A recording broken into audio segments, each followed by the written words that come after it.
Os domínios de Adão. Gênesis 2, do verso 18 ao 20. Aqui temos um exemplo do cuidado do Criador pelo homem e a sua preocupação paternal pelo seu conforto. Versículo 18. Embora Deus lhe tivesse dado a conhecer que ele era um súdito, dando-lhe um mandamento, versículo 16 e 17, aqui o Senhor também o faz saber para o seu encorajamento na sua obediência, que ele era um amigo, um favorito e alguém por cuja satisfação o Senhor sentia ternura. Observe, como Deus graciosamente compadeceu-se da sua solidão. Não é bom que este homem, esteja só.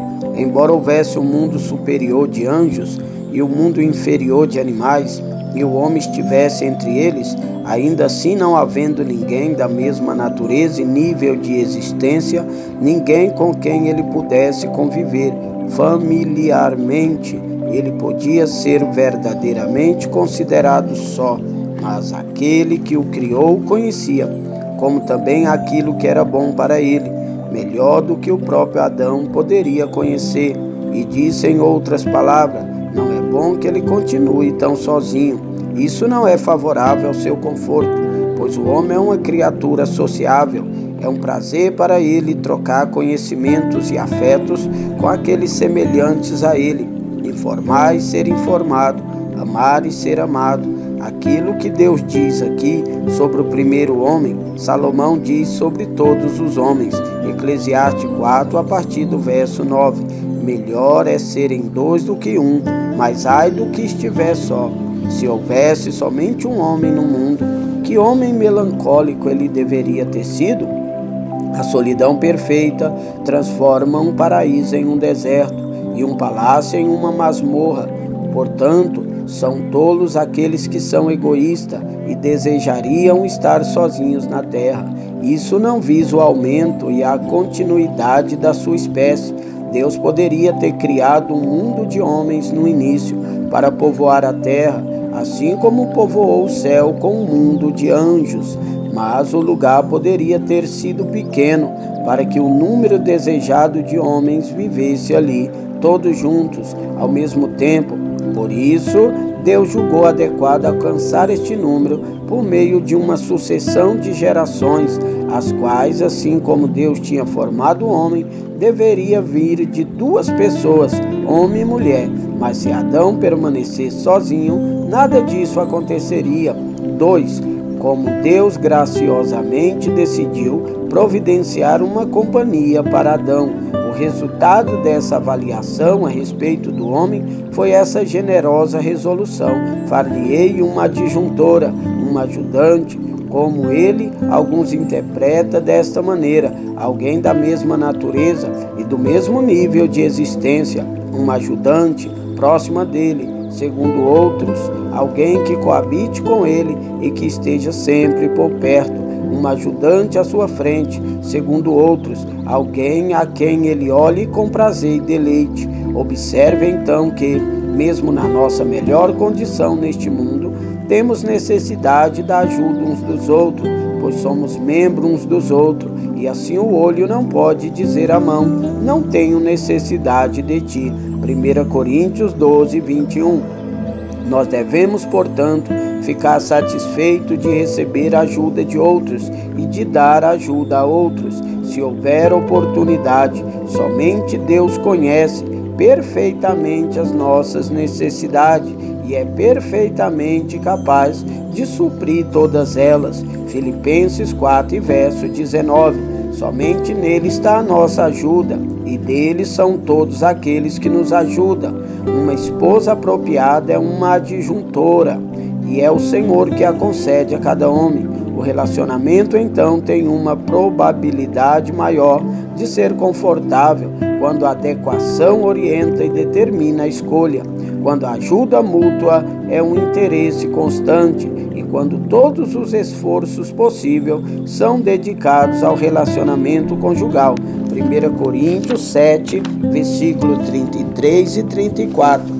Se a sociedade familiar estiver de acordo com a palavra de Deus, ela será uma reparação suficiente para a tristeza da solidão.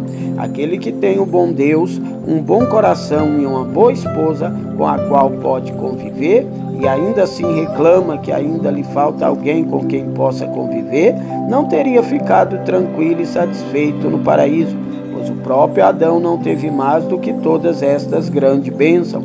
Apesar disso, mesmo antes que Eva fosse criada, não lemos que ele tivesse reclamado por estar sozinho, porque Adão não estava sozinho, o Senhor estava com ele. Aqueles que estão mais satisfeitos com Deus e com seu favor estão no melhor caminho e na melhor condição de receber as boas coisas dessa vida, e as terão assegurada, enquanto a infinita sabedoria vira o bem em seus corações.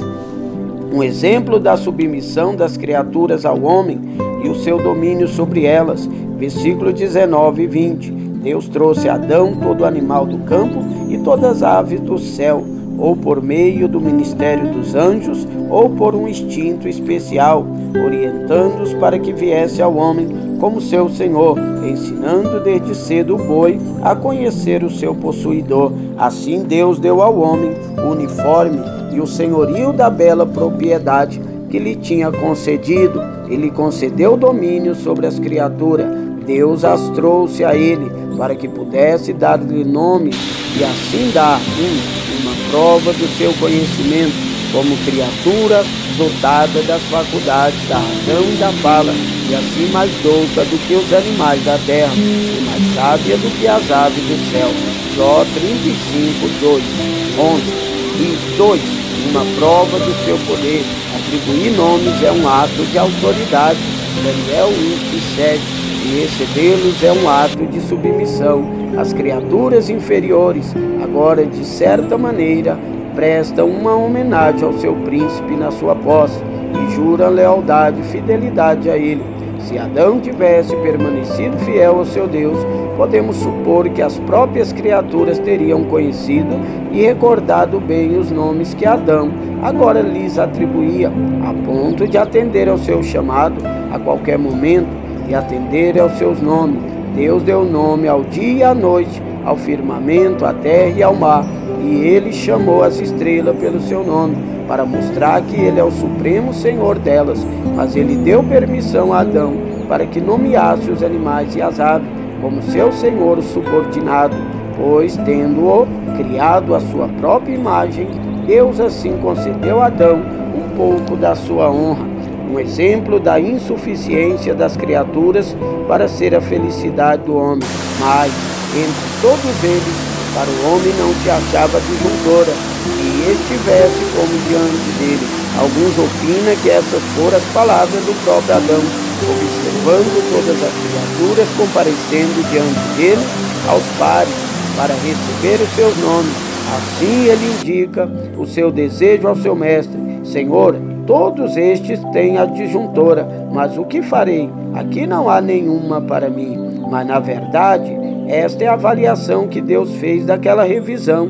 Ele apresentou todas diante dele para ver se haveria uma parceira adequada para Adão em alguma das inúmeras famílias das criaturas inferiores, mas não havia nenhuma. Observe aqui: 1. A dignidade e excelência da natureza humana. Na terra não havia semelhante a ela, nem se encontrava seu par entre todas as criaturas visíveis.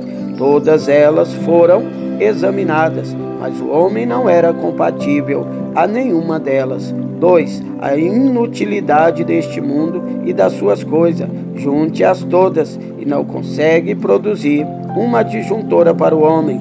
Elas não são adequadas à natureza da sua alma, nem suprem as suas necessidades, nem satisfaz os seus justos desejos, nem acompanha a sua duração eterna. Deus cria uma pessoa nova para ser uma disjuntora para o homem, e não apenas uma mulher, mas a semente da mulher.